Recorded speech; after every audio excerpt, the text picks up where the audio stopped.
Good morning. আর কতদিন চলবে আমার হানিমুন পিরিয়ড?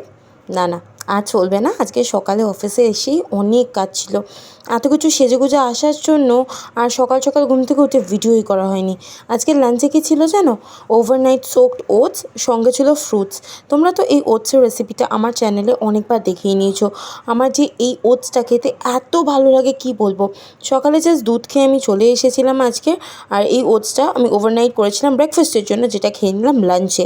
লাঞ্চের পর দিয়েছিল আমাকে গরম জল, কারণ আমিই চেয়েছিলাম। আর আজকে গরম জলে গ্রিন টি বা কফি না, দিচ্ছি এই মিক্সটা। এর মধ্যে রয়েছে জোয়ান, মেথি আর মৌরি। এটাই হালকা করে গরম জলে খানিকক্ষণ ভিজিয়ে রেখে সিপ সিপ করে খেয়ে নিলাম। আপাতত কফি আর টিটাকে অ্যাভয়েড করে এটাকে একটু বাড়ানোর চেষ্টা করছি। রাত্রে ডিনারটা ছিল অ্যামেজিং। কুমড়ো ভাতে, বেগুন ভাজা, পেঁপে আলু তরকারি আর সয়াবিন দিয়ে ডিমের তরকারি, সাথে কিন্তু কিউকাম্বারও ছিল। So that's it for Monday. Next day